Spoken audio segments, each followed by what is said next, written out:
Okay, look about right. We're talking about white blood cells. And we're talking about what they do, right? So we started off with the neutrophils. We talked a little bit about neutrophils.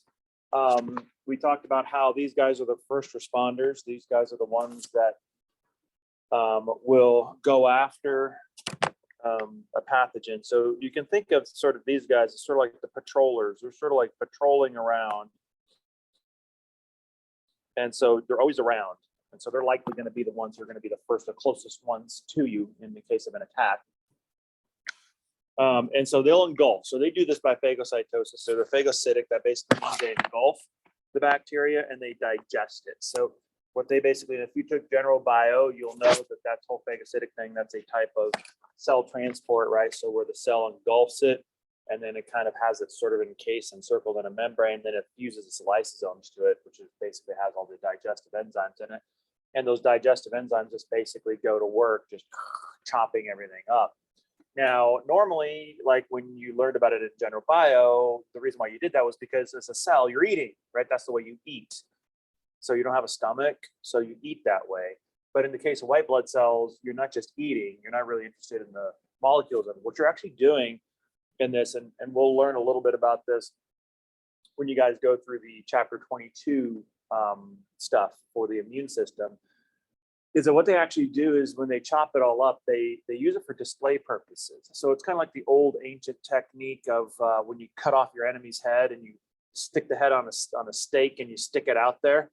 Well, it does two things, right? So one thing is it warns the other people who might think of trying to attack you that don't do this because it's going to be you on a stick. The other one is also to alert your own troops, like, guys, look at this. I got the bad guy. If you ever see that thing right up there on top of the stick, kill it, right? So it's kind of alert your own people and coordinates them so that they know what to attack. And that's exactly what's happening here. So they'll basically take some of these proteins and they'll display it to and release it to the other. That's kind of a technique that you do in your immune system, is you kind of display that so that the immune system can coordinate its attack and identify who the bad guy is. But we said that neutrophils, along with basophils and eosinophils, are in the granulocyte group. That means they've got these cytoplasmic granules in them. And so when they basically degranulate, that's basically these granules have different types of proteins in them, and what's in them is different from one granulocyte to the next. But in neutrophils, what you have in there are granules that when they degranulate, they'll release proteins called defensins. So these are sorts of different types of molecules and things like that that will be antipathogenic. So they'll be attackers of the actual pathogen itself. And so they release these to the outside world to kind of make things a little more difficult for the bad guy, right? So it's like if you have an enemy charging at you with swords blazing, then before you get a chance to actually cut his head off, sometimes it's like, well, you know what, I'm going to slow this charge down a little bit more to kind of give me a chance. So what you do is you basically take a bunch of thumbtacks or something like that, throw it out there so that if they're walking on all these thumbtacks, it'll kind of slow them down a little bit. That's kind of what these cytoplasmic granules are doing. They're also intended to communicate with the other white blood cells. So prostaglandins and leukotrienes, these will basically be communication molecules.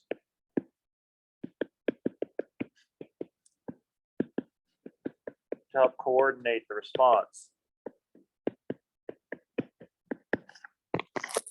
And then, of course, we mentioned before how neutrophils are like bees, right? So basically, they'll kill once and then they die, just like a bee. And so when they die, of course, they leave their little body behind. And so that accumulates over time, and then that turns into pus. So this is going to be the major component of pus. Those are all a bunch of dead neutrophils. That's why they're white. That's why it's white. That's why pus is white. So this is it. So that's just it's the same picture we saw before with all of them together, just kind of packaged a little bit differently. Eosinophils, the next one. Now these guys aren't nearly as popular, so they're only like 2 to 4% of your circulating white blood cells. So what these guys typically will do is they'll turn on when you have some sort of a parasitic infection. So if you have some sort of parasitic infection, eosinophils are going to start to accumulate. As a matter of fact, if you're a doctor and you do like a white blood cell count, This is one of the ways you can tell if somebody's maybe battling an infection of a parasite or something of that nature, is if they got a little high eosinophil count. However, it's not necessarily only limited to parasites. It'll also be elevated if you're dealing with allergies as well. So what they do is when they degranulate, they're basically going to put out toxic compounds. So in this particular case, you can think of this as sort of almost like the cellular version of like mustard gas, right? So put out something out there toxic that the enemy has to breathe or has to deal with, and it's going to kill them off, right? So you have things like nitric oxide, which is an oxidizer. That's usually a pretty bad thing for a bacterium. They don't particularly like oxidizers, and different types of enzymes that will focus on attacking cells. That's what cytotoxic means. It means it's cell toxic.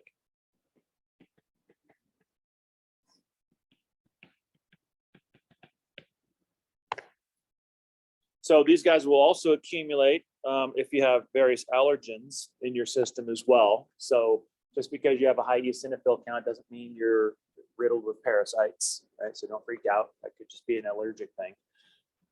And they also help to control inflammation, but they don't stimulate inflammation.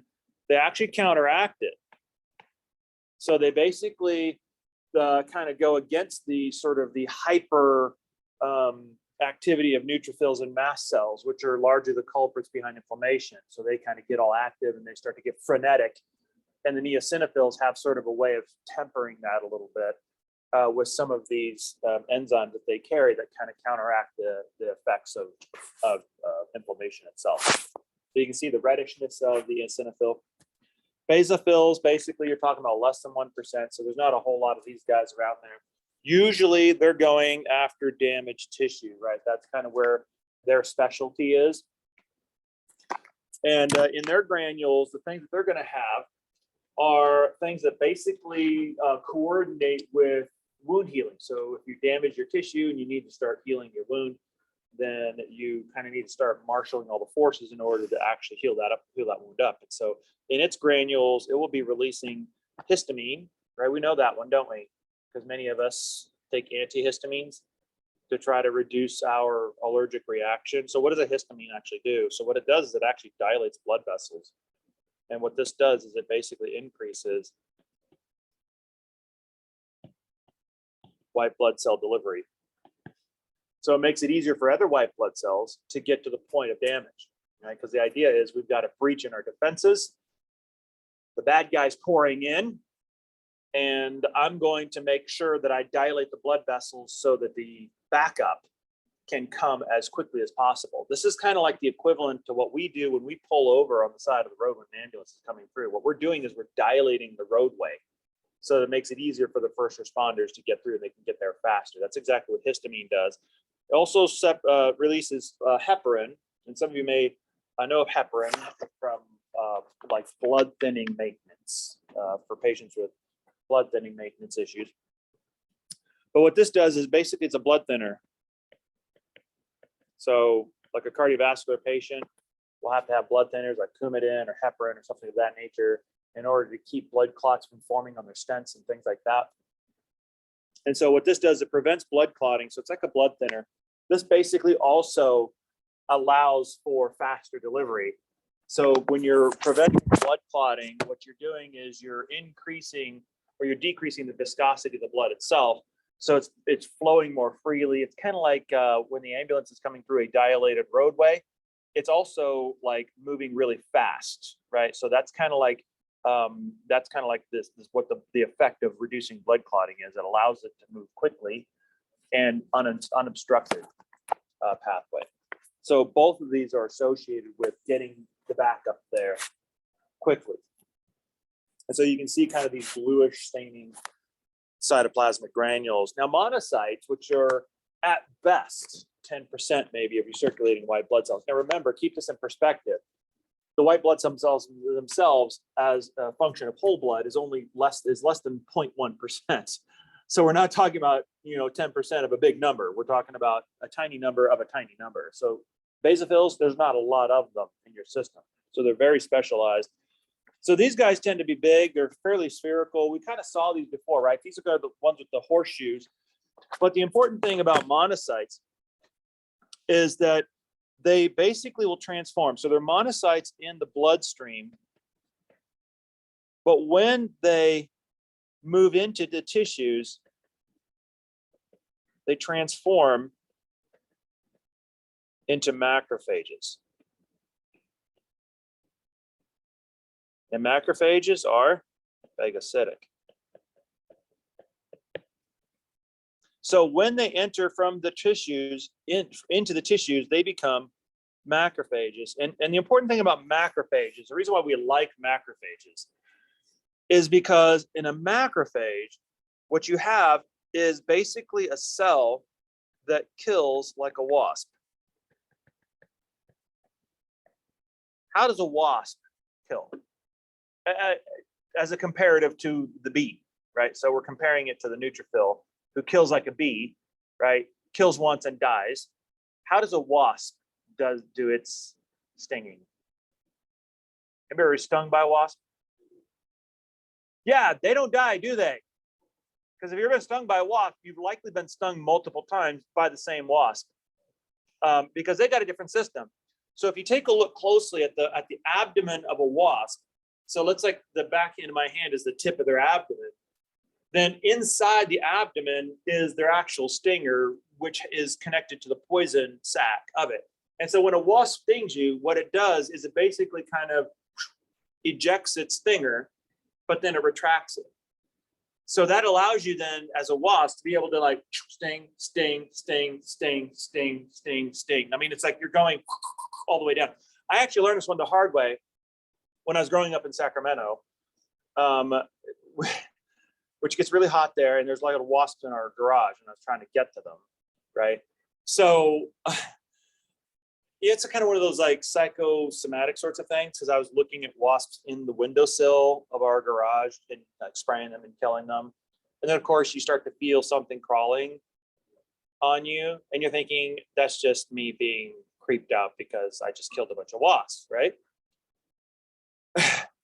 No, it wasn't me being crazy. I was wearing sweats, so I was feeling something crawling underneath my sweats, and I realized, wait, this is crawling on me, and I just ripped my sweats off, and then I ran into the house, and I looked, and on my leg, I could actually see these little welts going like all the way down my leg, where the wasp repeatedly stung me as I was ripping my pants off. And as it turned out, when I went back to my sweats, I didn't just find one or two. I found three different wasps crawling out of my sweats. I'm like, okay, how did I live through this? But anyway, yeah. But what does that mean? They basically kill many times.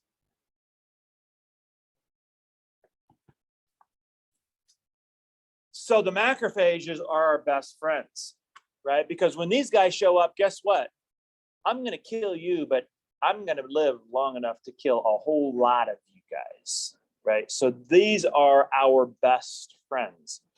And as a result, we tend to see macrophages deployed throughout the body in high numbers, okay? And for lots of different things. So this is kind of like an immunological sort of thing, right? So they are engulfers. That means they're phagocytic. They'll do the exact same thing that neutrophils do, only since they live, these guys are the displayers, right? So they'll actually cut off the head and display it. Say, rest of the immune system, take a look at this, kill it when you see it, right? The neutrophils, unfortunately, can't really do that quite as effectively because they're too busy dying over there. So they can't really tell the rest of the immune system quite as effectively as a macrophage can. Because a macrophage can live through the battle, come back and report on who it just killed, okay? And it can go back and train other white blood cells to go do the same. So these guys are the major recruiters. So they will come in and they will be the point people who are like in charge, recruiting all the other white blood cells and getting everybody there. But it's not just immune system. They are immune, certainly, right? That's their primary function, but they also will clean up damage. So they don't just engulf the pathogen, they also engulf debris. So if you cut yourself and you've got damaged connective tissue and you got like all this shrapnel and debris laying all over the place, somebody's got to clean that mess up. Well, the macrophages are the ones to do that. And so they do that kind of wound cleaning bit, as well as battling the bad guys. So it's kind of like a dual purpose sort of a thing. For those people who, there's an episode in Jewish history, for those who are familiar with Jewish history. But there was an episode when they were rebuilding their temple during the Persian Empire, and a lot of the people who were around there didn't much care for them. Sounds very similar, actually, to today. A lot of their enemies are the people who are living basically at their doorstep, and they were trying to keep them from rebuilding their Jerusalem. They were trying to rebuild Jerusalem. Literally, the reason why I say that is that the workers literally had like a brick in one hand and they had like a sword in the other. So they're having to do two things at the same time. They were having to rebuild their city after being conquered by the Babylonians, and they were having to fend off their enemies who didn't want them to come back. And so that's kind of the way macrophages are. They have the ability to sort of clean up the debris, but they can also do battle with the bad guy. Okay. Lymphocytes. So now we're moving on from the granulocytes to the agranulocytes. So the lymphocytes, if you notice, these guys are a pretty good chunk of your white blood cells, right up to about a third of your white blood cells. They're a little larger than the red blood cells. They're certainly not as malleable. They can move in and out of the blood. This is important.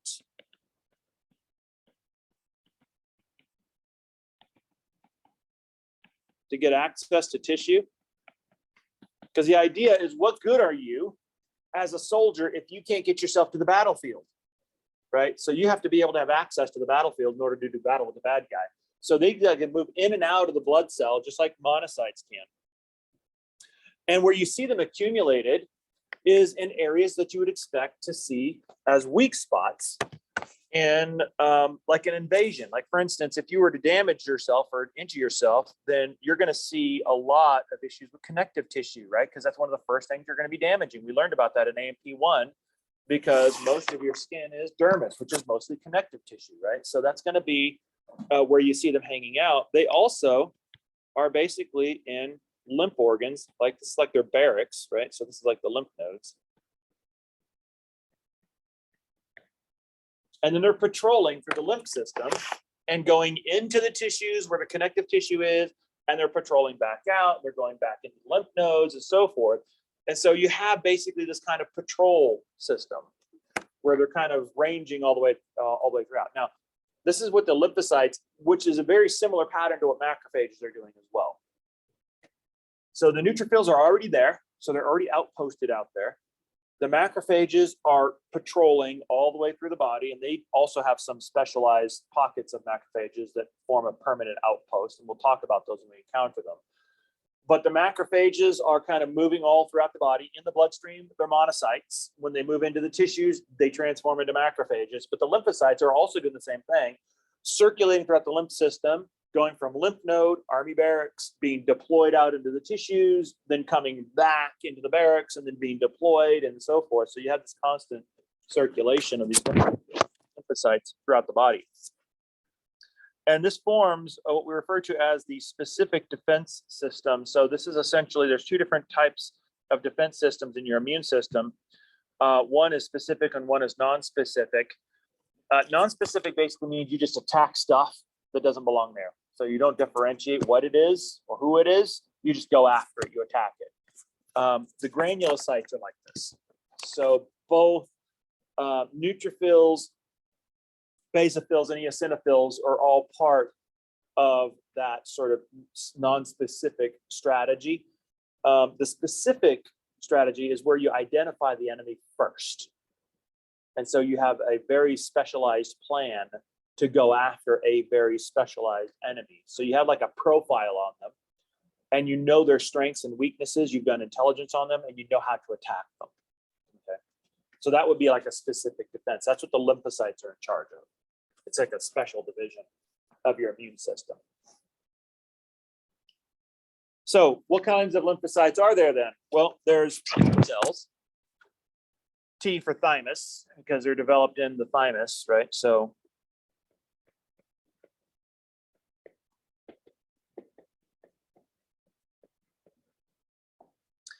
but this is forming a branch of the specific immunity called the cell-mediated immunity. This is kind of like cell-to-cell combat. This is where a white blood cell will literally go up to the bad guy cell and then kill it with some sort of a cytotoxic strategy. I like to think of this as sort of like warfare, old school, right? Where it's like you got a sword in your hand, the bad guy has a sword in their hand. In order to kill them, you have to look them in the eye while you're driving that sword in their gut, right?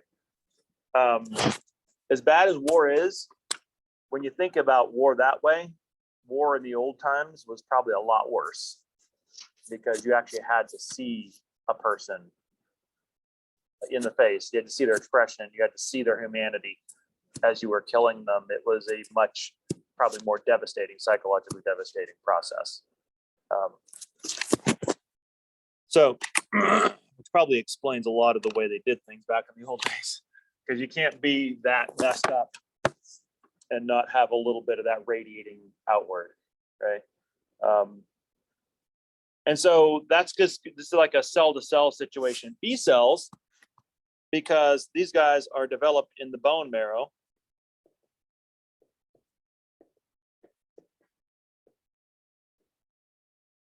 These guys are what's called the humoral immunity. Now, humoral is referencing the old term that we used to use back in the 19th century, the humors.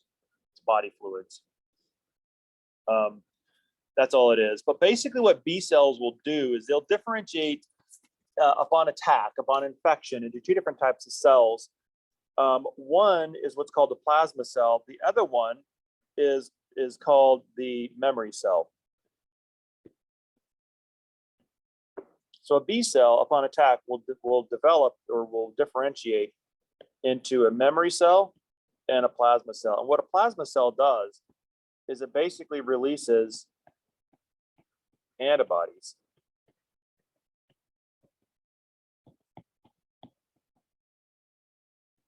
That specifically recognize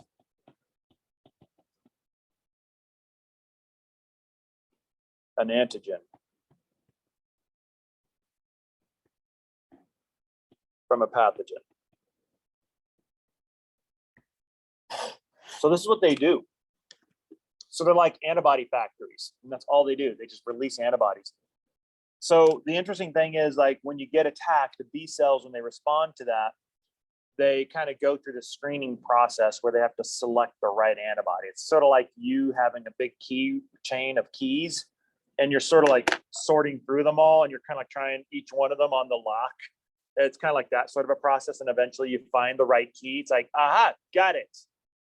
Now what you're going to do is you're going to tag that key, paint it with nail polish or something, or put a sticker on it, right? Whatever kind of trick you do.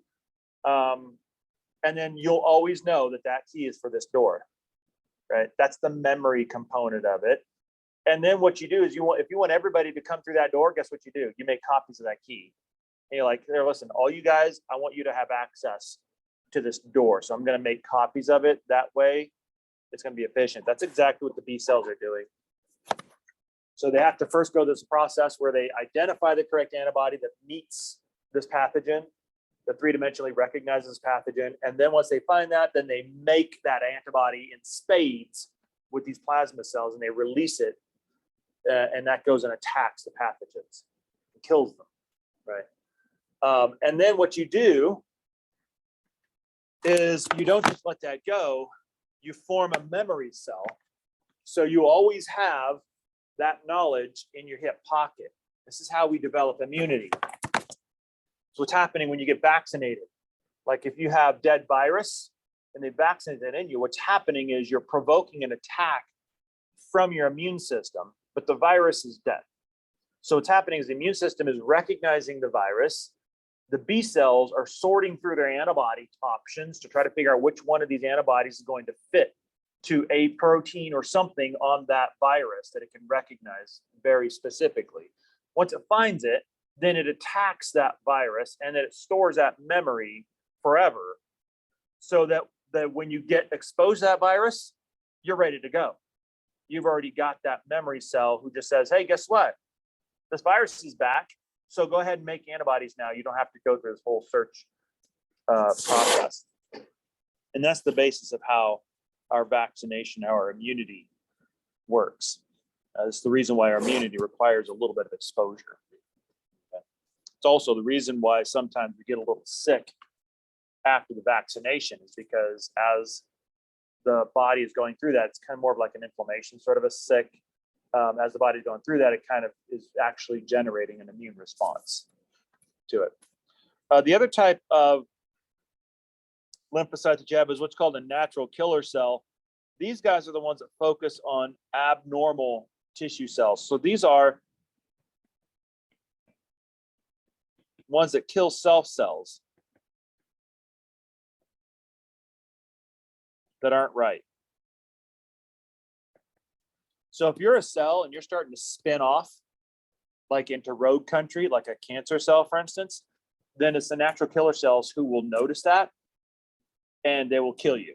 So actually there's a surveillance system in your immune system and the natural killer cells are in charge of it. It's kind of like checking your ID, right? Like if I want to make sure that you guys are on task and you're doing what you want and what you should be doing, I'm going to be like, I'm going to check your ID. Here, show me your student ID. I want to make sure you guys are actually students. Well, there's a surveillance system going on there. Well, what happens if all of a sudden somebody decides to go rogue? Then they're going to show me an ID that doesn't, like a Metro ID or, or a Boulder ID or something like that. Evil Metro, right? Or something like that. It's like, well, first of all, you're abnormal. You're in the wrong place. This is a CCD class. You're a Boulder student in a CCD class. So what that means is, from an immune system perspective, I'm going to have to kill you. Okay. So how dare you be a Boulder student in a CCD class? That's the last thing you're ever going to do.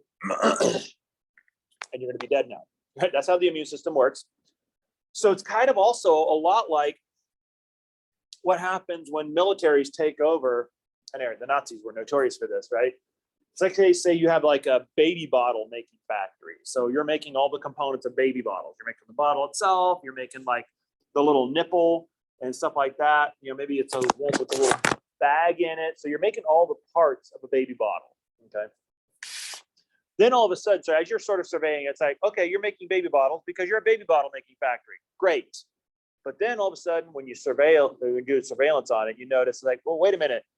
How come you got bullets coming out here now? Right? Because that's what the Nazis did. They would take things like baby bottle making factories and they would turn them into weapons manufactories, is what they would do.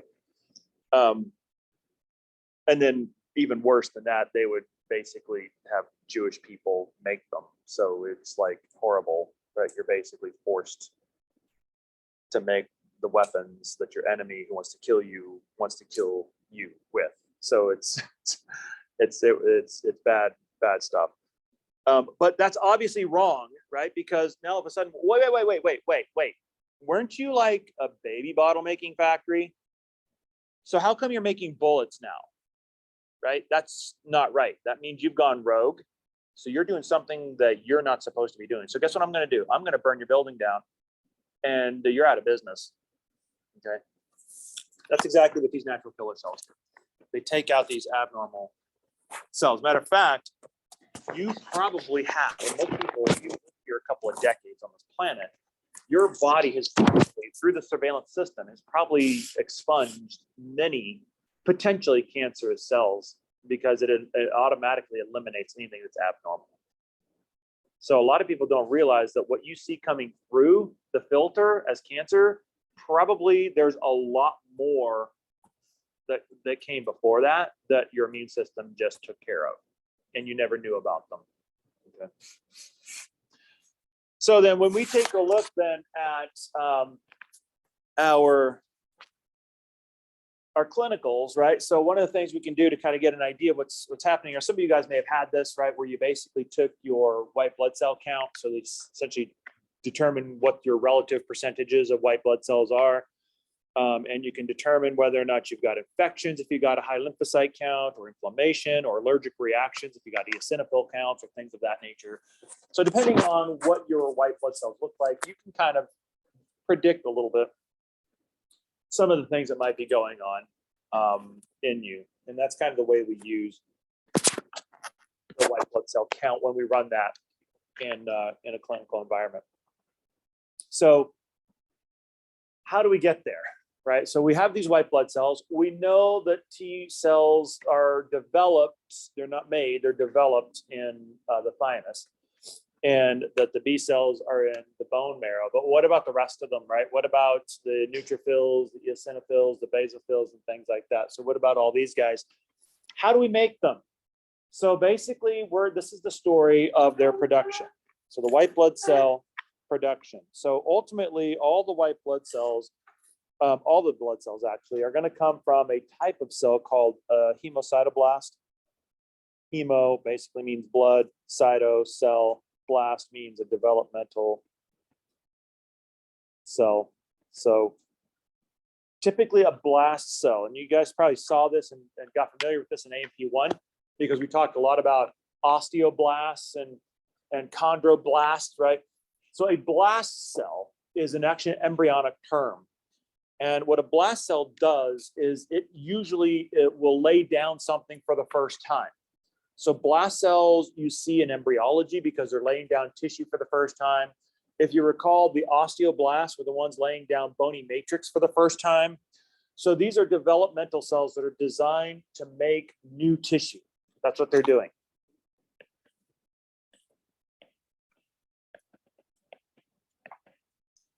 So these cells are then going to be tasked with making new tissue that is the blood cell tissue. So ultimately, then we get to the first stem cell that we're going to run into, which is our progenitor cell. Now, one of the things to understand is that when you take a look at stem cells, they really have two jobs. Any stem cell its job is to go through mitosis. That's what it does, and it's going to create two identical daughters.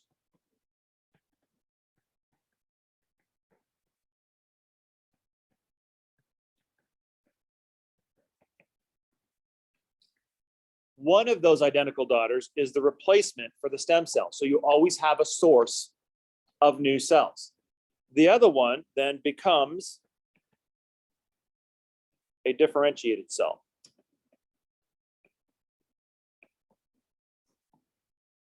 Or in this case, it could become two different stem cells that do two different things. So we have progenitor cells, which are stem cells that specifically will create what's called the myeloid lineage, so through the myeloid stem cells, and the lymphoid stem cells. So the lymphoid basically is associated with the lymphocytes. Everything else is on the myeloid side. Okay, so you have those two. So what you're doing is you have basically a stem cell that's creating two stem cell populations, which will then differentiate. And that's kind of cool thing about stem cells is the stem cells themselves can actually create more stem cells as much as they want. Okay. So in this case, instead of differentiating, this guy's becoming another stem cell. So it always starts off at the top with the stem cells. So the myeloids are going to be making all of the white blood cells. The lymphoid stem cells are going to be making lymphocytes only. And that's a process called lymphopoiesis. Did that one fast 5 times. Almost as hard as erythropoiesis. So these are the two branches, basically, and these come from a progenitor. So take a look at the lineage, if you will. The progenitor cell gives rise to the myeloid stem cell, the MSC, and the lymphoid stem cell, the LSC. And then from here, you get the differentiation into white blood cells, and then here you get the differentiation into lymphocytes. So those are your two branches. So let's take a look at these guys, right? So first of all, the development of these guys is all happening in your bone marrow. So that's the reason why you need your bone marrow, because that's where your blood cells, white blood cells and red blood cells, are being made. And the monocytes, they say, they're made in the bone marrow.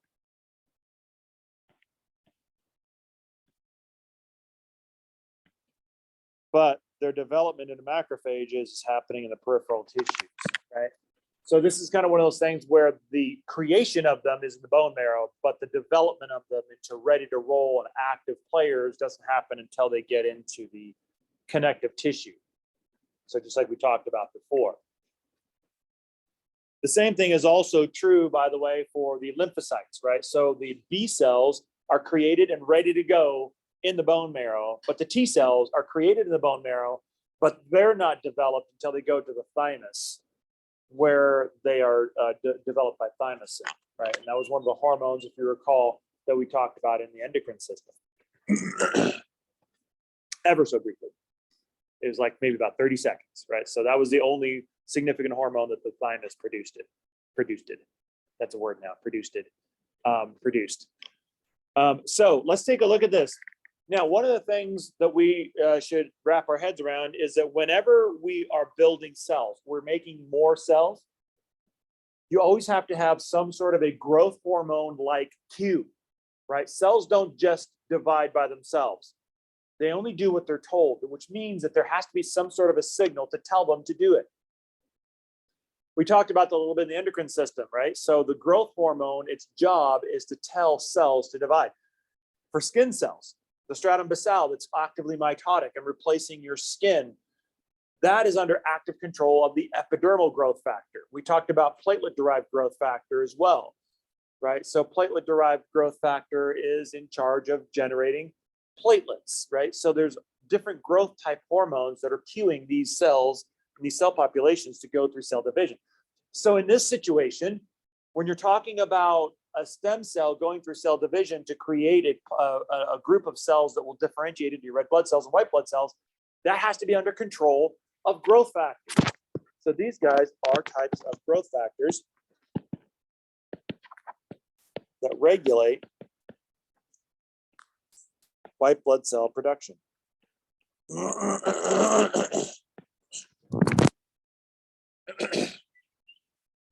So there's a couple of them. First of all, let me explain this term right here, the idea of colony stimulating factor. What exactly does that mean, and where does that come from? Well, what that basically means is that, and here's how it went. It's a research thing, is basically what it is. And so what we did is we played around with tissue culture. So we had a tissue culture of cells in a petri dish in a culture hood, and the cells would grow, right? So if we gave it nutrients and whatever the cell wants, then the cells would grow. And that's how we started to study tissues and how cells work. And a lot of the endocrine responses were done this way with tissue culture. One of the things we noticed, however, was that when we added certain factors to it, certain chemicals to it, some of these had the effect of stimulating growth of these tissue cultures. And we called then it would form a growth of a colony of cells, and that colony of cells would get bigger. And so what we called these were colony stimulating factors, CSFs. Basically, they're growth hormones that stimulate the production of more cells by mitosis, essentially. So what we found was not all growth factors or colony stimulating factors do the same thing. So we found that there's a handful of them. MCSF basically was specific for the production of monocytes. So it was in control of monocyte production. GCSF was one that was a little broader than MCSF. It actually stimulated the production of all granulocytes, that is neutrophils, eosinophils, and basophils, all of them. Okay. Then we had another factor that was GM. It was a compound one. So it stimulated granulocytes and monocytes. together. So it was even more inclusive in terms of its function. And then the most inclusive of them all, which was multi-CSF, was basically stimulating the production of granulocytes, monocytes, just like GM-CSF, but now it added platelets and red blood cells to it. So you can see that what you have is this progression from the most exclusive, which is MCSF, to the most inclusive, which is multi-CSF. And that's kind of what we noticed with this red blood cell production. So for those of you table people, this is your table. But this is where I want to go. Now, this is the one that usually makes students stop breathing for a second or two. That's okay, keep going. There's several of those, by the way, in A&P2.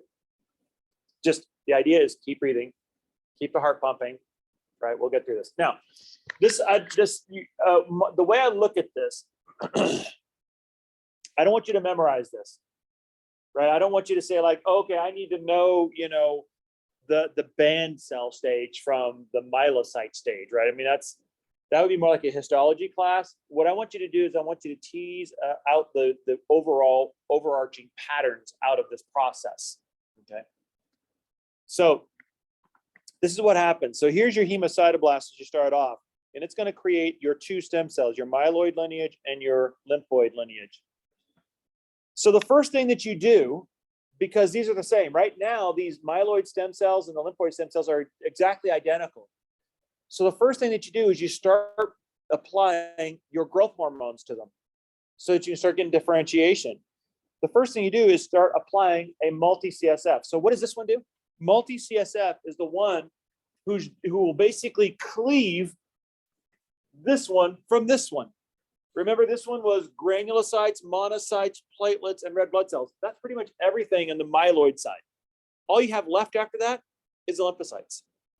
So the one who gets multi-CSF is going to be the myeloid progenitor, right? Or the descent, or the patriarch, if you will. The one that didn't get multi-CSF is basically, all it's got left is the lymphocytes. So it's going to be focused on lymphocytes. So that's what you use, first of all, to cut a wedge between these two currently identical cells. The way you make them non-identical is by adding the multi-CSF. The next step after that then is going to be adding progressively more exclusive hormones. So for instance, one of the things that you do is notice you basically get, after multi-CSF, you get a lot of identical progenitor cells here, right? So these are identical again, because they're very stem cellish in nature still. So how do you basically get differentiation between these? Again, you add in a hormone to differentiate them. To one of these guys, you're going to add EPO, erythropoietin, right? We've already danced with that one a little bit, haven't we? Erythropoietin is the hormone that stimulates red blood cell production. So this is the one that's going to push this cell lineage toward red blood cell production. So that's how you're differentiating this one. This one over here, you're going to be basically, this is going to be the grandfather, if you will, of the granulocytes, the monocytes. That's what you're using GM-CSF for. This is going to create the GM-CSF, the granulocyte and the monocyte lineage. And then the absence of that, having nothing to it, is what's going to create the platelets. And we'll talk about the platelets here. They're kind of got a slightly different process to what they have.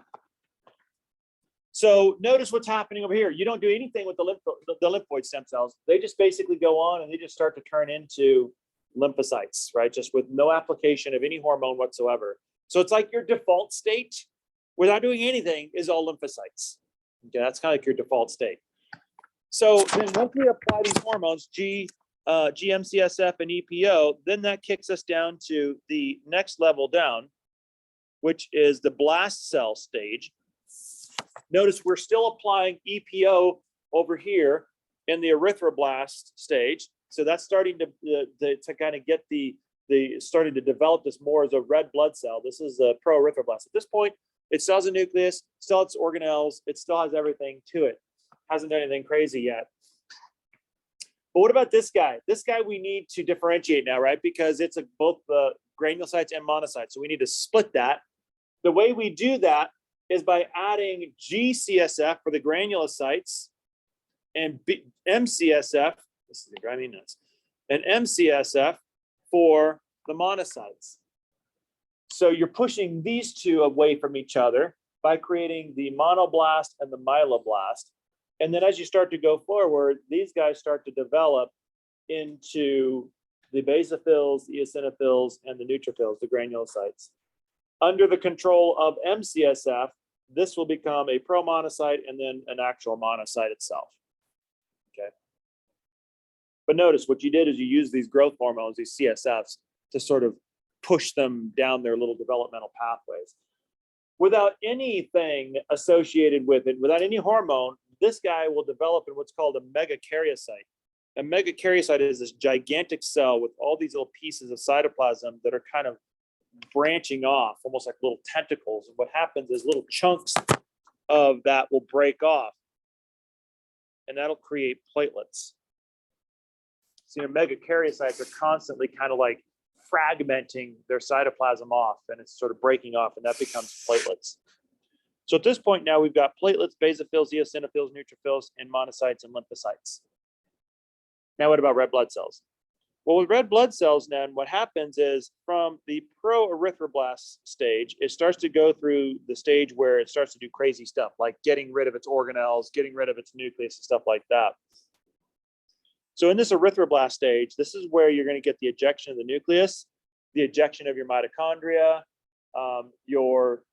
most of your organelles are gone, and it gets released into the bloodstream as a reticulocyte, which is kind of like a premature red blood cell, but it's still functional. It can still carry oxygen, but it's not quite a fully mature red blood cell.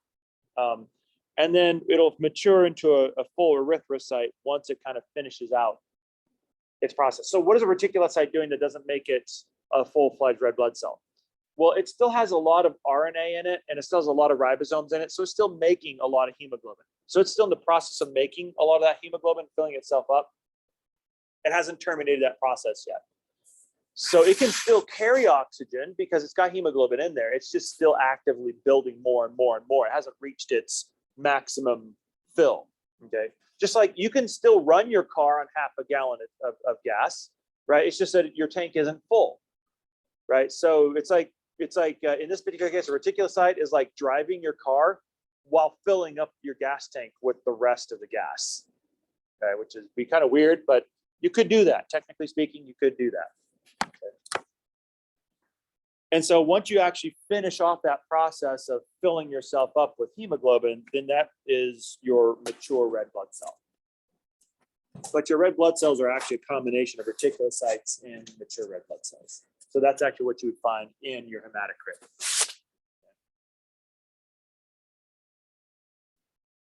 So it actually is not too bad once you do a little bit of study on this list and what they're doing. That makes this one seem much more logical. Yeah.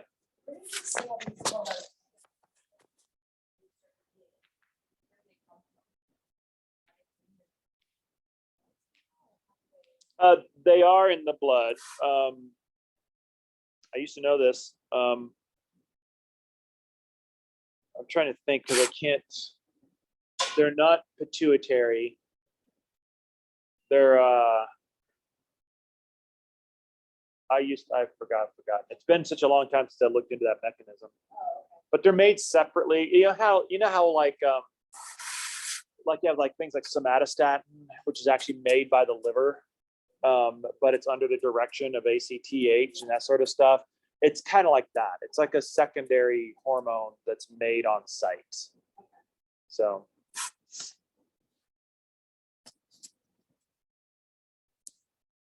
But that would actually be a nice addition. I think I might try to find a slide for that just to kind of clarify it and add it like here somewhere.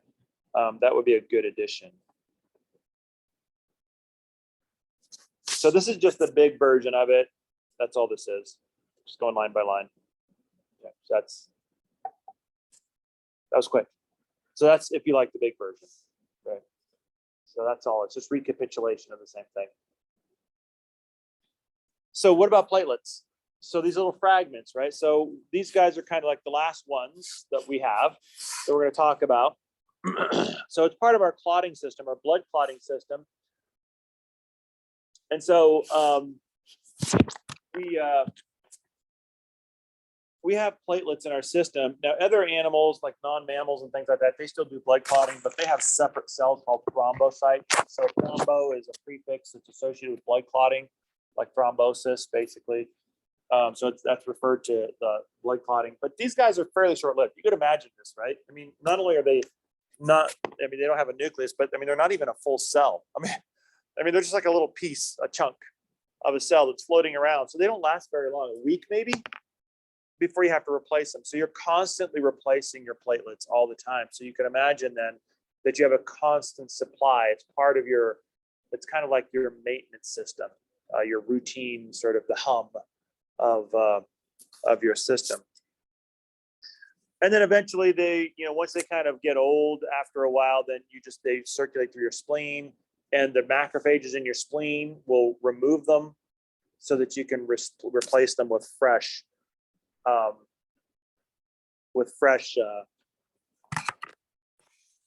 But it's like fish water. You don't remove all of them, right? So basically you only remove a third at a time.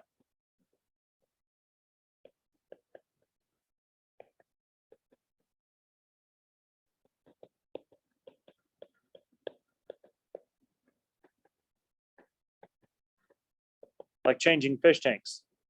Right now, they say don't replace the entire water all at the same time. It's like do like a half or a third, and just do it consistently. That's how you exchange out the water, so you don't shock the fish. Because that's a good way to kill your fish. You have completely new water in there, and that's the same thing, right? Because you always have a little bit ready to go. Because what happens if you're in the process of replacing, and then all of a sudden you get some massive injury and you need to clot?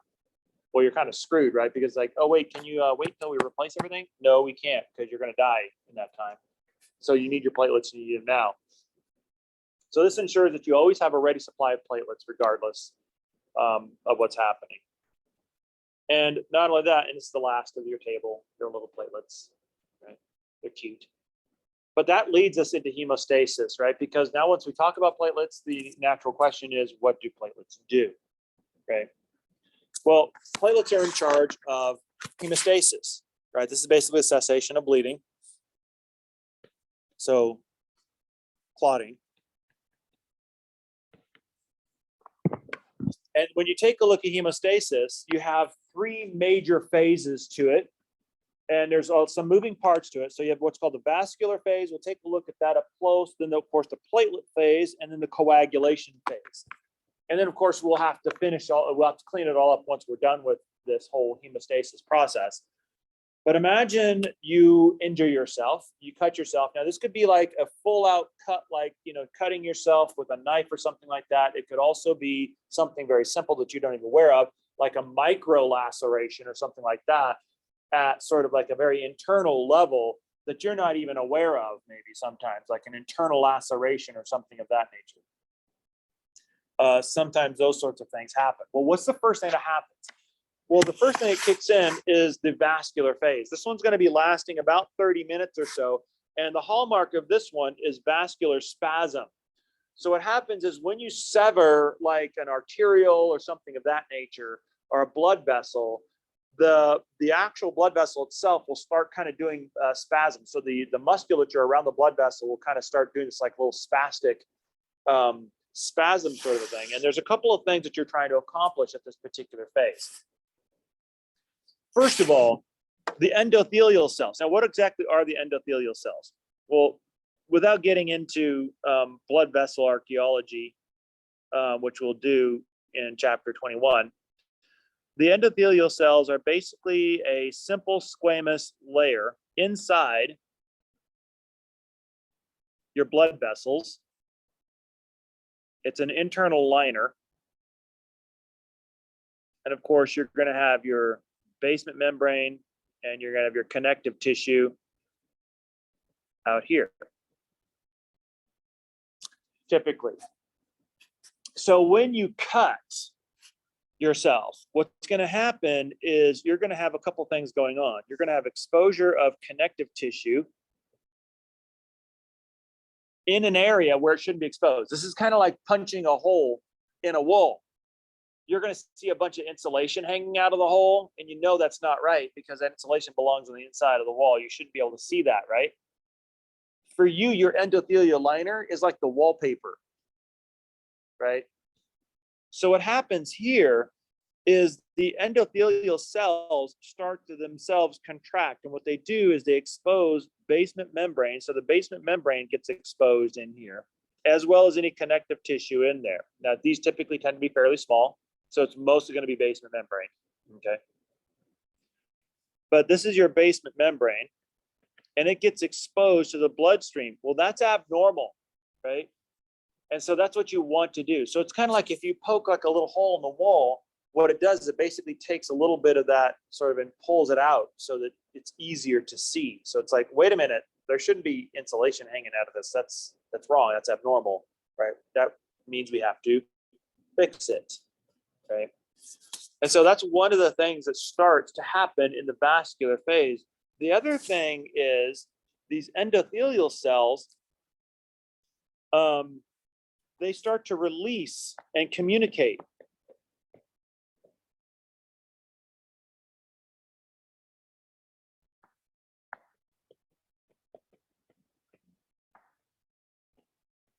To the clotting molecules. So not only are they pulling the basement membrane being exposed, but these endothelial cells now start to communicate. I'm going to put like a little lightning bolt there.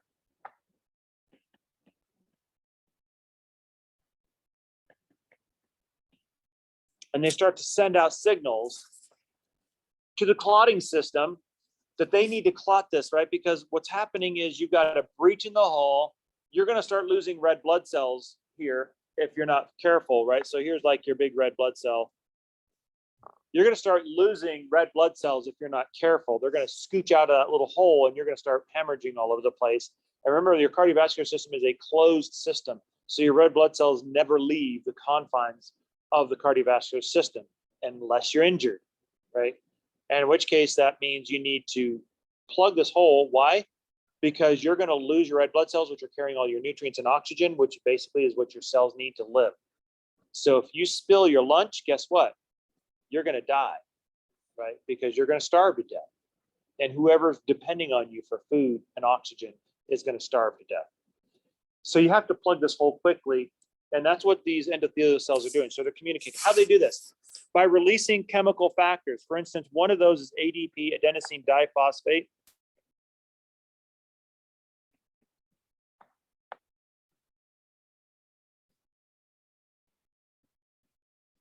Tissue factor, hang on to those, and prostacyclin.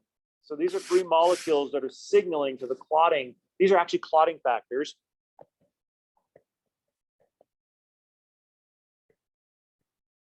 And we'll take a look at these guys a little later on in one of the later pathways.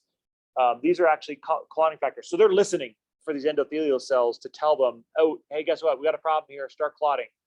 And so they're communicating directly to these clotting factors. They also will communicate and release local hormones called endothelins, which will also stimulate communication. And then they will continue to stimulate contraction of the smooth muscles that are around the arterial, and of course cell division to start building new cells so that you can replace the dead ones, the ones that have been damaged, right? So this is, you're already starting to move toward trying to fix the problem. And the last one, which is really cool, and this kind of stimulates and sets up the next stage of response in hemostasis, which is the platelet stage, is the endothelial membrane cells actually become sticky.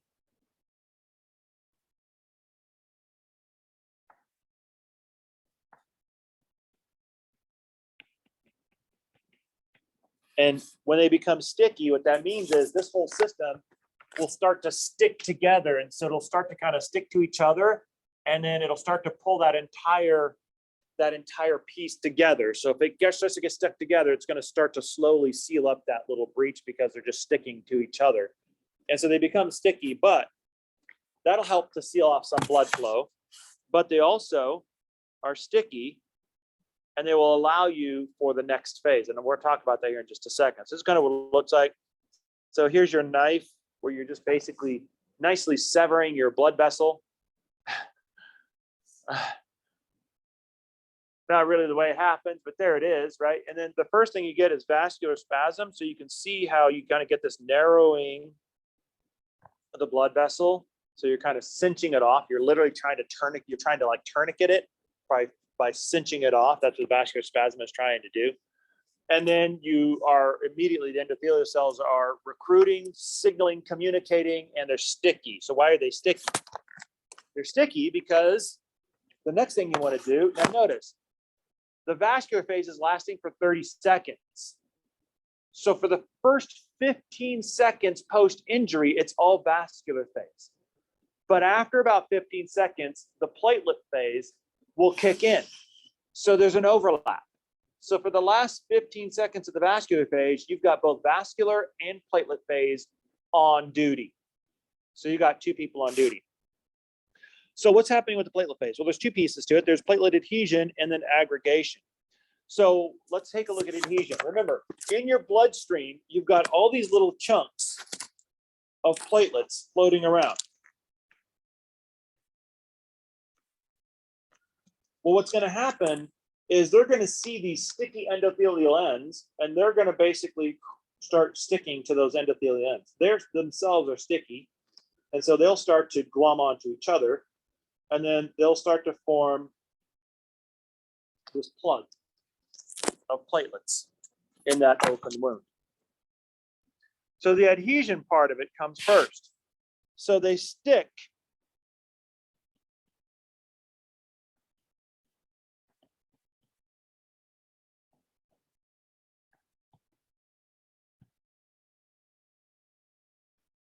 to the sticky ends of the endothelial cells.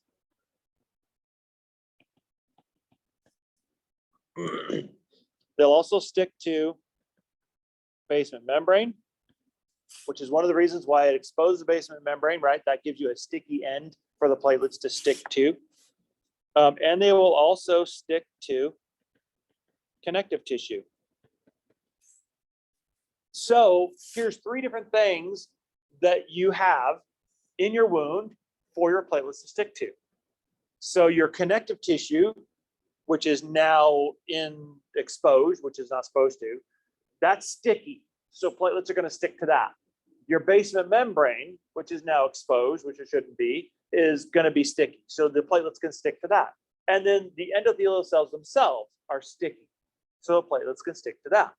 All of these things are going to be in high abundance in that area of the breakage where the red blood cells would likely seep out. All of those are sticky, capturing these platelets and allowing them to stick to those individual pieces. So platelets will stick to themselves.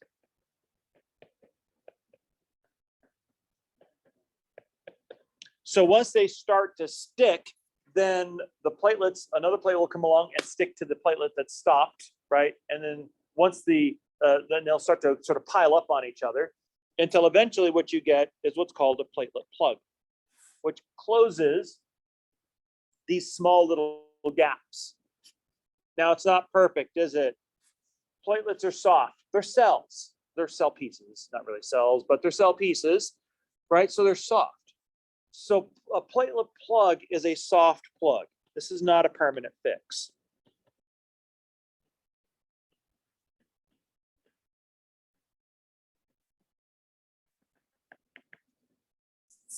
This is kind of like plugging the hole in the dam with chewing gum. Is that your permanent fix? No, but it might be just enough to at least kind of keep the water from coming out while you go and you get the permanent fix, which is the mortar, right? And that sort of stuff. But even then, is slathering on a little bit of mortar on the hole a perfect fix? No, because you didn't really address the entirety, because the dam is thick, right? So that means you got like an entire hole that bores all the way through the thickness of the dam. So putting mortar on the outside is only going to cover, but there's still going to be water in throughout that rest of that hole. So the permanent fix is actually get in there and actually deconstruct that entire piece and put a new piece of cement in there that doesn't have a hole in it, right? So that's a longer term project that involves having to deal with Lake Mead behind the dam and that sort of stuff, which you could probably do that now because there is no Lake Mead. Well, maybe there is now because it's been raining a lot, but yeah, they're finding all the mafia's bodies in there. But anyway, actually, that was true. They did find a few bodies in there. Actually, it's like, oh geez, I wonder where that came from. The hail from the Bugsy Siegel era. So that's kind of, this is like your first fix. This is just the emergency fix. This is just to get you stable and buy you some time so that you can install the permanent fix, or at least a more permanent fix. It's not necessarily the permanent fix, but a more permanent fix. And so the platelet phase then has several activators. So you'd imagine that it has several activators associated with it, right? Because you want to coordinate all this response. So the activators, these are basically activators.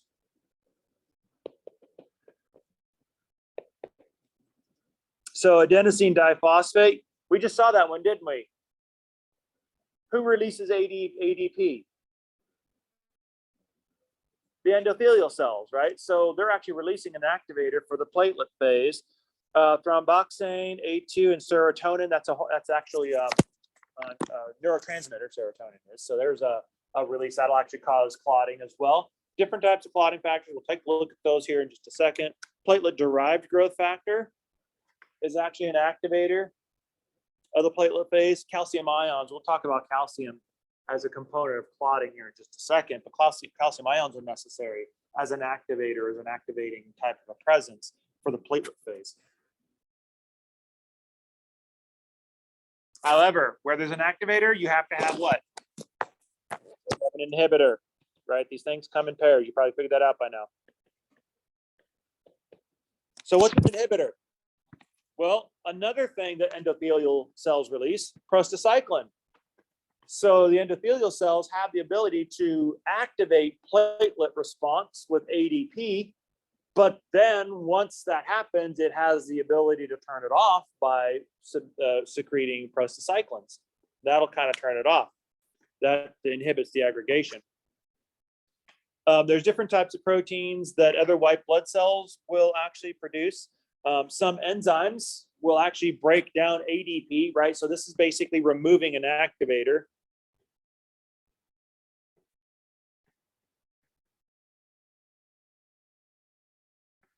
So instead of actually inhibiting the process, what you do is you inhibit the one who turns it on, right? So if I keep you from turning on the light switch, then the lights will stay off, that kind of an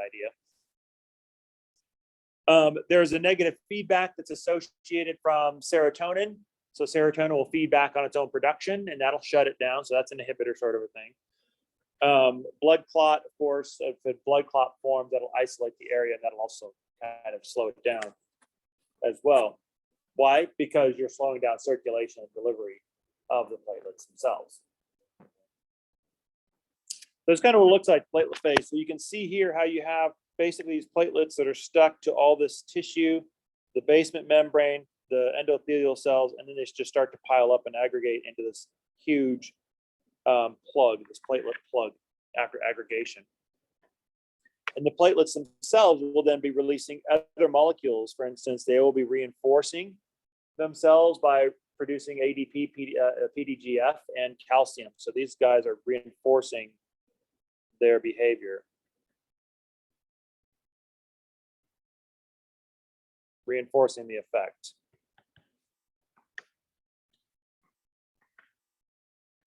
So you can imagine then that what you have now is this nice little plugged hole, but you're not necessarily done, are you, right? Because this is the chewing gum in the dam.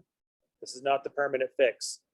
It might buy you enough time to go get a little bit of mortar, right? And this is the mortar, the coagulation phase. So this bought you a little bit of time. Now you're going to run off. You're going to buy some mortar from Home Depot. And you're going to go down there to the dam, to the hole in the dam. And you're going to try to put a little bit more of a permanent fix on there, right? Because you have to go and you have to coordinate with the engineers of the dam. And they have to be able to strategize how they're going to fix this hole, and it's going to be involved. There's going to be a lot of structure associated with that. They may have to power the dam down in order to get down there. If it's below water level, obviously it is, if it's water coming out of there, right? So there's a lot involved here that requires a lot of engineering. So you need some time to organize that. So this is the next step. So after your vascular phase, then the coagulation phase is going to kick in. And this is your blood clotting, right? So basically, coagulation is blood clotting. That's what it means. And it's a series of reactions. It's a cascade of reactions that kind of is an enzyme that turns on an enzyme that turns on an enzyme that turns on an enzyme. And it's all driven by what's called proenzyme. So the term pro basically means it's an inactive form.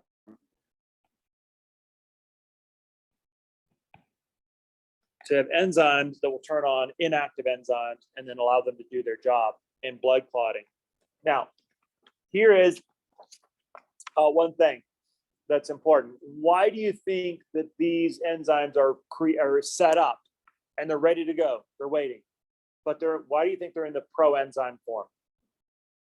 Why not just make the enzyme and just let it go? What would happen to your blood if you just let these enzymes just go, be active? Yeah, your entire blood volume would clot up and you die, right? Which is one of the reasons why you have, first of all, a cascade of reactions. So you have multiple levels. And these multiple levels are there in the form of proenzymes. So they have to be turned on, and then they turn somebody else on, and then they turn somebody else on, and they turn somebody else on, and then you get your final effect. Well, why do you have so many layers? Because if you screw up even just once, you're dead, because your entire blood volume is going to coagulate and it's going to turn into sludge and you're going to die. It's going to stress out your heart and you'll have a heart attack. Like that, right? I mean, it'd be very quick. So you don't want to make that kind of a mistake. So that's the reason why you have so many layers in there. It's like built-in fail-safes. It's kind of like the nuclear bomb, right? So it's like the president doesn't get just to push a button, right? There's like an entire chain of people who have to agree to push the button before the button gets pushed, right? There's an entire list of people. The president is only one of them. Department of Defense is in there. I think there's different individuals. I think Secretary of State is in there. So there's like different individuals who all have to agree and say, yes, we need to push the button on this one before the button gets pushed. Why? Because you need all those fail safes. Because if there's any disagreement in there, then that's our way of controlling against some whack job of a president who just wants to blow the devil out of the world, right? That's how we control that. Unfortunately, other nuclear countries don't do that, which is why we have a problem with other countries and nuclear weapons development, is because we don't trust that they have that kind of fail-safe to keep crazies from blowing up and annihilating the world. So there's 3 different pathways in coagulation. Ultimately, all of them have one job. They're going to create fibrinogen. Remember, the O-gen is also an inactive trigger, right? So it's a suffix version. So this is associated with enzymes usually. So it will be converted into fibrin, which is insoluble. And so if you basically get a bunch of fibrin in your bloodstream, it'll coagulate your blood quite nicely. And then that's what would cause your blood to coagulate.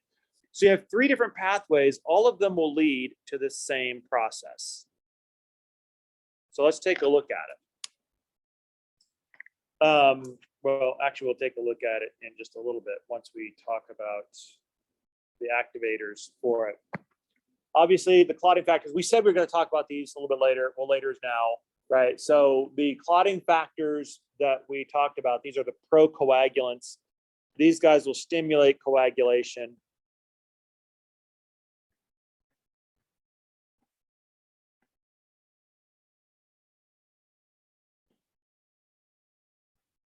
And are involved in coagulation.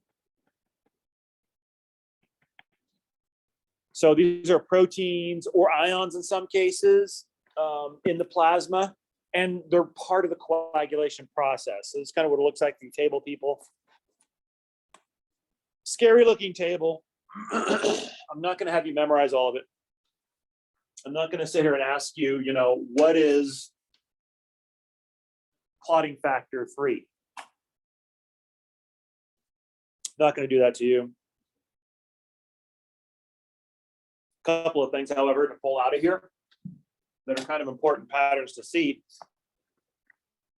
Some players, we've seen some of these guys already, right? So let's take a look at this. Notice clotting factor 1 is actually fibrinogen. We talked about that one. That's circulating in your bloodstream, right? That's what liver makes. So we already talked about that one. We also talked about tissue factor, didn't we? Where tissue factor was one of the things that the endothelial cells secreted in communicating with the blood clotters.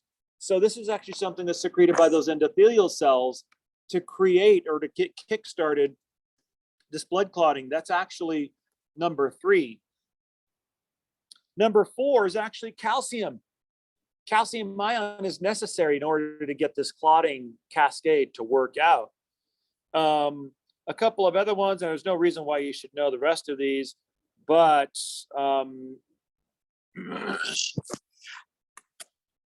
you can see that a lot of them have different requirements. For instance, some of these require vitamin K in order to do this. This is the reason why sometimes when you're on blood thinners, you always have to watch your vitamin K. You balance your vitamin K with your actual Coumadin or your heparin or whatever it is that you're taking. Then it's a balance between clotting and thinning, clotting and thinning. So vitamin K is a clotter, so it thickens up the blood when your blood gets too thin. And then, of course, the medication that you take, either the heparin or the Coumadin, which is a brand name actually, is the thinner, right? So when you're on a blood thinner and you have a stent, you're pretty much have a relationship with your cardiology office, a very close one. And so you're probably going in for a blood check, which like just a finger stick, a coagulation test, probably every other week, generally, just so they can keep track of your thinning. Okay. So number 8 is a big one. This is one that we see in hemophilia. So this is the anti-hemophilic one. So this is what hemophilics lack.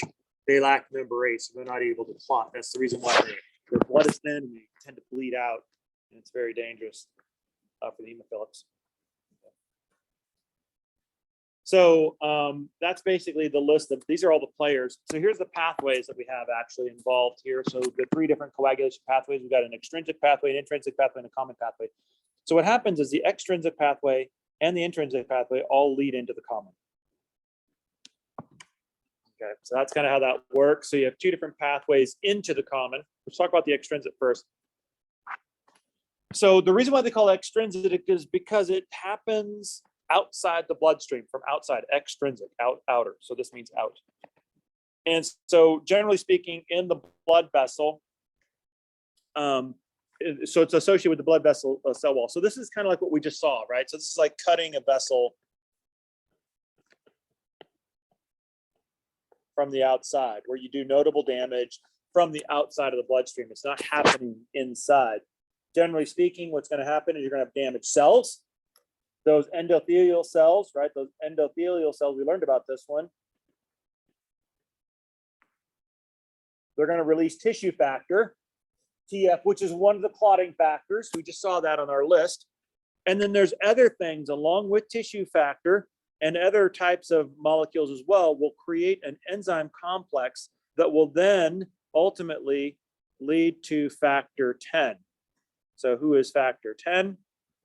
This is the Stewart-Prower factor. No, that's not going to be on the exam, but this is going to be a big one, right? Because ultimately, when you take a look at this, everything seems to lead to this factor. So factor 10 is kind of like at the top of the common pathway.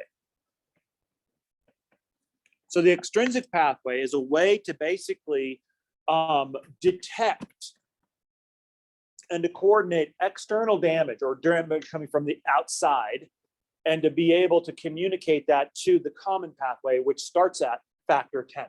So that's at the top.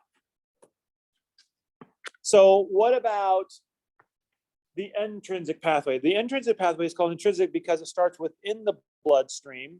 And generally speaking, you have activation of these circulating proenzymes And so this is an example, for instance, of a situation where collagen will activate an enzyme, and now that's sort of going through the bloodstream, and then that will start signaling different types of clotting factors. For instance, platelet release factors, PF3 is a clotting factor.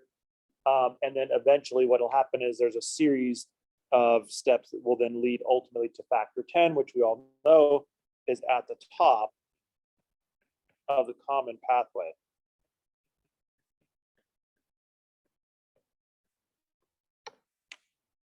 So a lot of times students will kind of get these confused because it's a little abstract, and they're like, well, wait a minute, how do you know if it's intrinsic versus extrinsic? It doesn't make a lot of sense to me. So intrinsic is less direct. It's an indirect detection of damage, whereas extrinsic is more direct. Here's a good example. Think of it like a forest fire. So there's two different ways you can detect a forest fire. You can actually be in the fire, and you can be at the site. You'll be able to see the damage, smell the smoke, feel the heat, see the flames. It's all direct contact. And you can start basically doing what you need to do and start marshaling the forces to kind of help you put this fire out. That would be like an extrinsic pathway. An intrinsic pathway would be more of an indirect way. So it'd be like maybe you're in Denver instead of up at the forest fire, but you can smell the smoke. Like, I smell wood smoke, and it's like in the middle of summer. So that means it's not somebody burning their wood stove. It's like, smells like a forest fire. So what you're smelling is the indirect reception of damage, right? Or maybe in a lot of cases, a good example of this would be like ash. Like sometimes in a really bad fire, you kind of see the little layer of ash on your car, even if you can't necessarily smell the smoky smell. Well, that right there will motivate you to be like, well, wait a minute, there's a forest fire somewhere. We need to go put this thing out, right? That's kind of like intrinsic. The collagen that's in the system is not supposed to be in the system. Just like the ash that's on your car is not supposed to be on your car. It's supposed to be in a tree somewhere, unburned, right? So by seeing the collagen, you know there's a problem somewhere. So you have to immediately start moving toward and finding where that problem is. Just like seeing the ash in your car tells you there's a fire somewhere. And you have to go find where that fire is so you can put it out. Ultimately, guess what? The common pathway is the firefighters. Both response systems, whether it's extrinsic or intrinsic, direct or indirect, all lead to the same response. Get a boatload of firefighters up there and put out the fire. Okay, and that's the same thing. But notice one is tissue factor, and the other one is platelet release factor. Why? Because you're far away. You're not necessarily near the site of the burn. So the best thing for you to do is to dump a bunch of circulating platelets into the system so that they can go and stick to wherever that collagen came from. Probably there's more. So you're going to put a bunch of platelets in circulation, and you're going to allow those platelets to find their target and to stick. So it makes a lot of sense to take a slightly different approach if you're intrinsic. And then, of course, the common pathway starts with factor 10, but eventually what's going to happen is it's going to form, so you have at the top of this a proenzyme called prothrombinase. And so what prothrombinase does is it will basically convert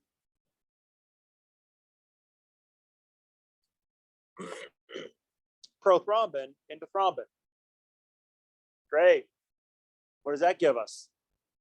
Well, that gives us another step, because in converting fibrinogen to fibrin, that's what thrombin does. So thrombin will convert fibrinogen into fibrin, and then fibrin will basically form the clot. Notice the multiple levels. Why the multiple levels? Are we just trying to basically make life more difficult for you? No. It's because you can't screw this up. If you accidentally release fibrin, you're dead. So you have multiple layers that have to be turned on before you get the fibrin effect. And that starts with the common pathway. So here's what it looks like.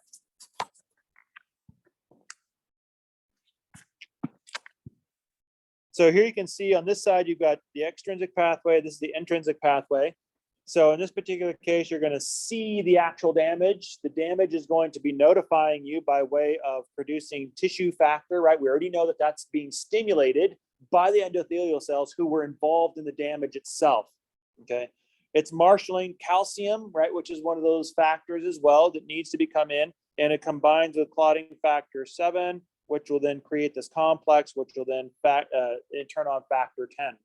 Factor 10's job is to basically turn on prothrombinase, which will turn prothrombin into thrombin, which will turn fibrinogen into fibrin, and then the fibrin will come in here and interject into the platelet plug like rebar in cement. And here you can actually see an electron micrograph of the fibrin that's interjected into this platelet plug. And just like rebar in cement, it creates a very strong structural plug. So instead of a soft plug now, you've got a very strong structural plug in this little fibrin plug now. If you're intrinsic, notice you're going to be picking up on these proenzymes. That's where it starts, right? This kind of smell on the wind. And so ultimately, a lot of times this is factor 12. This will stimulate PF3 with a calcium, will form an activator complex that will turn on 10, that will then turn on prothrombinase, that will turn on thrombin, and it will turn on fibrin. And then you'll get the clot. So you have two different ways. So one pathway, extrinsic, that are being turned on by extrinsic and intrinsic. So you have one common pathway that will be turned on by an extrinsic pathway or by an intrinsic pathway. Okay. And that gets you to your blood clotting. So ultimately then, when you take a look at control of blood clotting, you have a feedback control mechanism in this particular case, which makes a lot of sense, right? Because ultimately, when you take a look at your feedback, it's actually a positive feedback. And so remember, you always want a positive feedback loop whenever you're trying to get acceleration of a response. Remember, when we have positive feedback, where the difference between positive feedback when we took a look at it was normal response would basically look something like this. But positive feedback allows that response to go like that. That's important, because what happens is this essentially makes sure that you don't bleed out by the time that you get that platelet plug formed, right? So this happens very quickly. Once it gets started, then it reinforces, self-reinforces, and then it forms very, very quickly. That's all well and good. But what about the flip side of it? Right, so this is other types of feedback controls, some that are inhibitors. So anticoagulants, there are some anticoagulant plasma proteins, right? Antithrombin 3, alpha-2 macroglobulin. You're not going to need to know the details of those two guys, just to know that there are such things out there. There are plasma proteins whose job it is to be anticoagulants. That is to say, they're designed to thin out the blood or to act conversely or antagonistically to the blood clotting system. Heparin, remember we already said this one was a thinner. Aspirin, similar sorts of an idea, right? Similar idea. This is a thinner. This is one of the reasons why they always say, like, if you're having chest pain, what do? Pop an aspirin. Why? Is there something magical about aspirin, like an anti-cardiovascular disease pill or something like that? No, all it's doing is aspirin has the effect of dilating arteries. And so what it does is, if you're having chest pain because of a constricted artery, which is more than likely what's happening, is that aspirin will dilate that blood vessel a little bit and help the blood to clear through. And that will help get you past that episode. Now, what they don't usually say is like, oh yeah, if you have chest pain, then pop an aspirin and then just go about your merry way. No, that'd be stupid.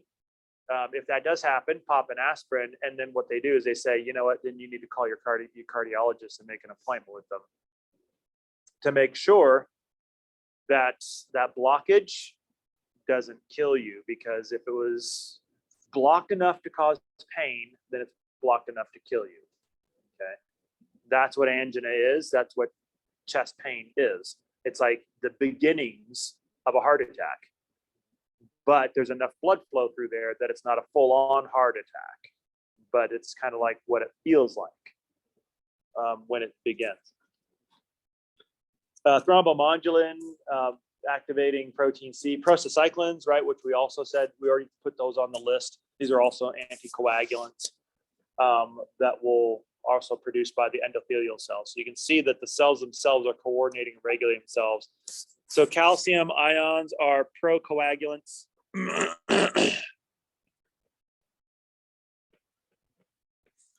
Whereas vitamin K is also procoagulant.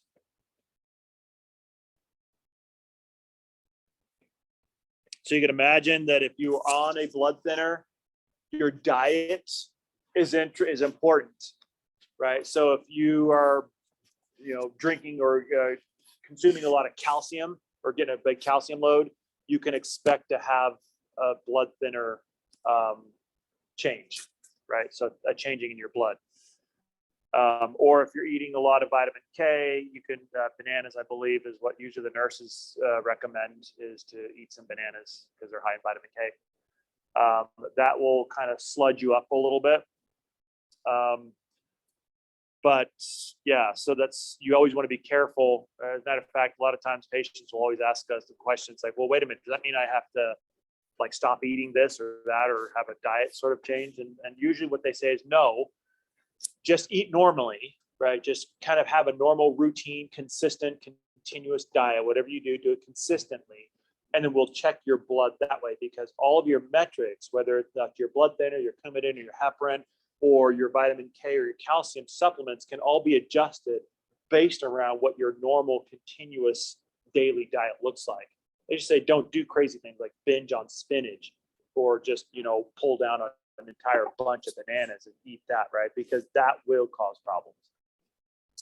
So don't binge eat, which is difficult for Americans to do, because that's kind of our solution to everything, right? Our solution to everything is to binge on just about anything we want, right? So you saw one polar extreme with the opposite polar extreme. Do that.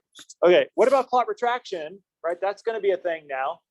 So ultimately, then what happens is once you form the clot, is then you start to get clot retraction. That is to say, the clot gets smaller.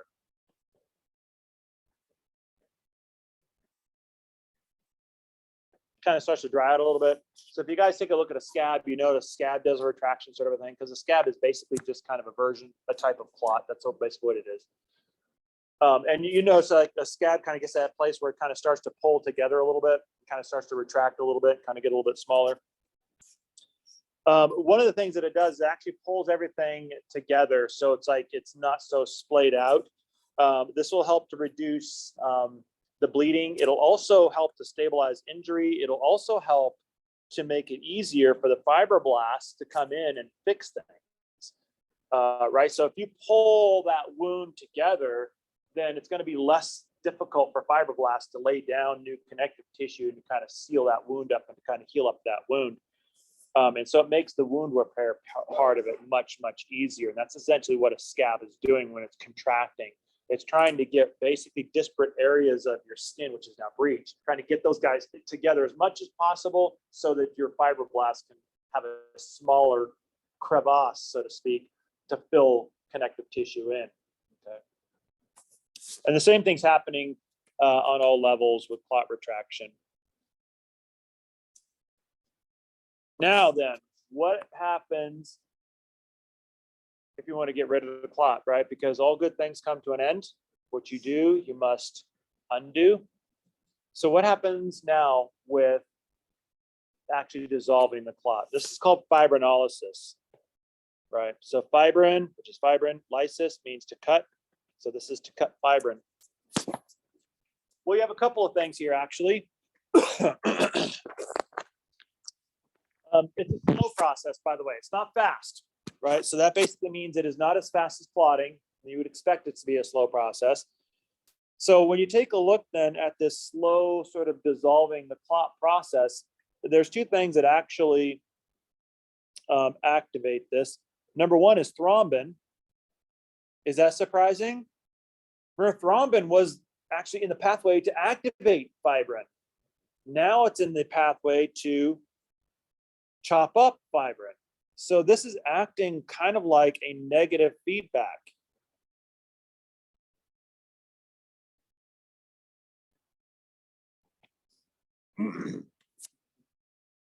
Thrombin in small amounts will basically activate fibrin production. Thrombin in large amounts will then activate the cutter of fibrin.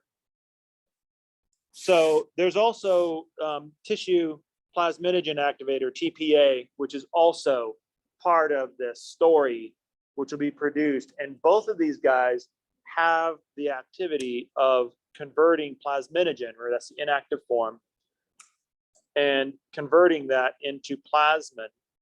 And then what plasmin does is plasmin basically degrades and digests fibrin. It's a dissolver of fibrin strands. So if you dissolve the fibrin, guess what? You're going to deconstruct the clot, right? The plug. And so you can see then that you have both a non-negative feedback loop in TPA, and then you have a negative feedback loop driven mechanism in the thrombin activation of plasminogen. So very, very common, by the way, to see this. To see on one side, you see a positive feedback loop, which really fires up the response. And then a mechanism or a player in the positive feedback loop will then turn into a negative feedback, which will then be part of that deconstruction of the response to get you back down to homeostatic levels. Because remember, whenever you're positively feeding back, right, whenever you're kind of shooting up like that, you're exiting homeostasis. You're not in homeostasis anymore. You're like shooting up into the stars. Well, you have to get yourself back down to homeostasis, right? So a positive feedback loop will get you out of homeostasis. The negative feedback loop gets you back down into homeostasis, where you can regulate yourself and keep yourself into homeostatic norm, but then you're ready to do it all over again, hoping that you don't have to do it all over again. Otherwise, you're cutting yourself a lot, right? And so that's basically how you control that. So that is the end of 19. And I have the end of our witching hour. We will begin, like I said, Wednesday. I wish it were true. But we'll begin on Monday, chapter 20, which would be part 2 of the cardiovascular system. Part 2 of, well, at least 3 parts. So that's the heart. So we'll be talking about the heart. Okay. Any questions? As always, take a 10-minute break. I'll run down the hall to do a couple of things in the office. I'm going to go grab the cart, though, before I do that. So you guys have this. If you guys want to dive right on in, feel free to. For lab, we want to make sure we get a good look at all 3 cats. So, because today, what I want to do is I want to define and designate who the exam cats are. So we can pay close attention to that. And then on Monday, before the exam, or today, depends on how good the cats look, I can do a rundown or a press conference, if you wish, on some of these things so that you guys can have that. Okay.